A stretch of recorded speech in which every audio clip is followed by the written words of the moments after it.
This is David Schmidt with ESFI here with Moletrap in Seoul, Korea at the OSL studios. Moletrap, thanks for taking some time to answer a few questions. Yeah, sure. You are now casting the OSL StarCraft 2 for OnGameNet, and you're back with your old partner Doa. What is it like to be together again? It's pretty awesome, actually. I wasn't sure who we were going to get to come here and cast with me for the OSL, and when it turned out to be Doa, I was actually really excited to hear that. It's been really fun, actually. I really enjoyed working with him back in Code A, and so it's been really cool to work with him again. Speaking of Code A, you used to cast that for GOMTV. Now with OSL, is the production process any different? Can you kind of contrast what it's like?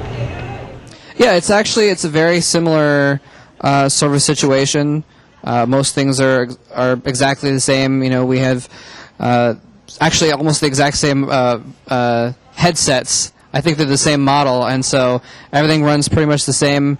There's a sort of a separate stream set up for the English broadcast, just like at GSL, and so we have someone giving us cues, and someone kind of coordinating between the Korean producers and the English cast. It's pretty much the same thing. A little bit different just because, this is an actual TV studios. There's a little bit more production stuff going on, a little bit more moving around and shaking.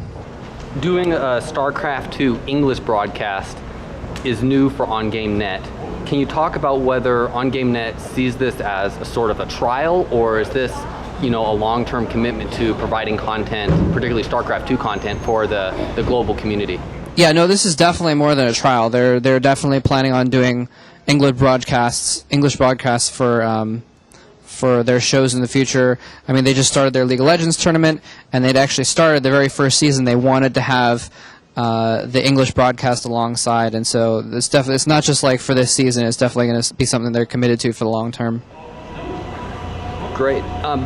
The Twitch page and the Wikipedia page have really served as the main information hubs for the OSL this season.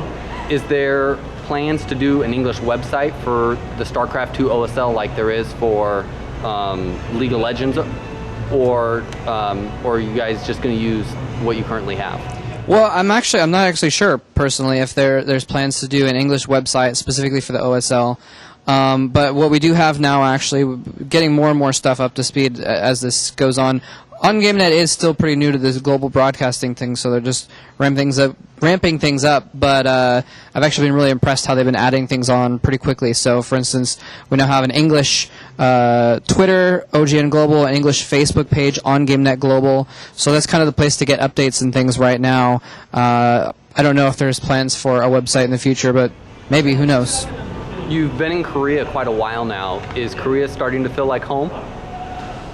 Yeah, actually it does. I mean, I've taken a couple trips back to the United States since being here long term, and it does feel like a visit. So, coming back here does feel like home. I've been here for actually most of a year and a half now, so it's been a long time.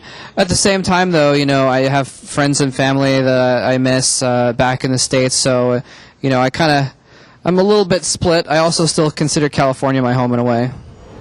Is there any highlights from this season of OSL that has stood out to you, a particular game or match or anything like that?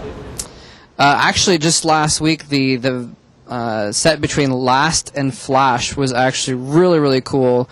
It looked like Flash was just going to dominate. He was just like playing everything perfectly. He was countering everything Last did, and then Last actually made this really great comeback. And it was cool because even though it was a TVT, it was a mirror match, but we saw tons of really cool, unique builds and unique variations on builds and stuff. So that was really neat. Great.